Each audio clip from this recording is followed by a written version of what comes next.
আসসালামু আলাইকুম রহমতুল্লাহ বরকাত। আমি কিছুক্ষণ আগে আপনাদেরকে যেই বক্তব্যগুলো বললাম, কথাগুলো শেয়ার করলাম, আমি আশা করি আমার এই কথাগুলো শুনে আমার কোনো ভাই, আমার কোনো বোন, আমার কোনো বাপ কষ্ট পাবেন না। আমি কথাগুলো বলছি, যদি আমার কথার ভিতরে ভুল হয়ে থাকে, আমি ছোট মানুষ, ভুল হতেও পারে, ভুল হলে ক্ষমার দৃষ্টিতে দেখবেন। আর যদি আমার কথাগুলো রাইট হয়, ভালো মনে করেন, তাহলে আপনারা আমার কথাগুলো মানবেন।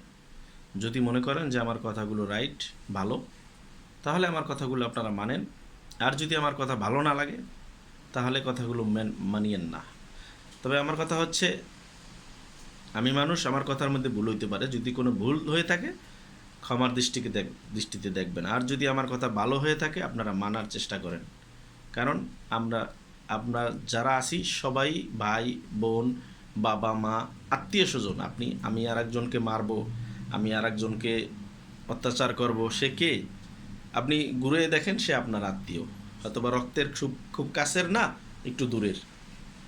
এভাবে তো আপনারা এভাবে না কইরা, আপনি যেই প্রান্তেরই হন না কেন, যেখানেরই হন, বরিশালের হন, নোয়াখালীর হন, কুমিল্লার হন, চট্টগ্রামের হন, রংপুরের হন, মানে এক কথায় যেই জায়গার হন, আপনারা একজন আর একজনকে মারতেছেন, দেখেন সে আপনার পাড়া প্রতিবেশী অথবা আপনার রক্তের আত্মীয়। আবার কেউ আছে রক্তের আত্মীয় না হলেও আপনার কাছের দূরের আত্মীয়।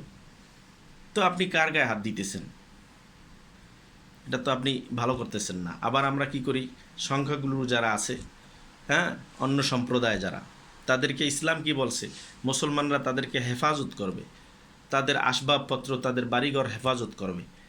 আজকে মাদ্রাসার ছাত্ররা যেভাবে কি করতেছে, চরমনাই ইসলামী আন্দোলনের লোকজনরা, মাদ্রাসার ছাত্ররা আজকে পাহারা দিতেছে তাদের মন্দিরগুলো। এই মন্দিরগুলো পাহারা তারা কেন দিতেছে? আপনারা কেন দেন না?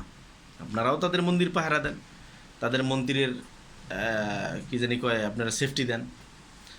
তো আমার সর্বোপরি কথা হচ্ছে যে, আমার এই কথাগুলো আপনাদের ভালোর জন্য, আমাদের ভালোর জন্য আমরা বলছি। আমাদের দেশ এখন সাজাইতে হবে। দেশ যদি সাজাইতে চাই, তাহলে আমাদের একসাথে কাজ করতে হবে। আর একসাথে কাজ করতে গেলে কোনো সময় আপনি একজনকে সাইরা আর একজনকে মাইরা পারবেন না। এজন্য এভাবে না কইরা, মারামারি, কাটাকাটি, হানাহানি না কইরা, আপনারা আসুন, আমরা সবাই একসাথে একভাবে আমরা দেশ পরিচালনা করি। আলহামদুলিল্লাহ, আল্লাহর কাছে শুকরিয়া, আমি অনেক অনেক শুকরিয়া যে এত বছর পরে আমরা, একজন স্বৈরাচার সরকার এত নির্যাতন, অন্যায়, অত্যাচার করছে, আজকে তার থেকে আল্লাহ পাক আমাদেরকে মুক্ত করছে। অনেক কান্নাকাটি করছেন, অনেক আল্লাহর কাছে বলছেন। আজকে আল্লাহ আপনাদেরকে সুযোগ দিছে, আপনারা এখন কি করতেছেন? ধৈরা মারতেছেন, বাড়িঘর পোড়াই দিতেছেন। এটা কোনো ভালো আলামত না।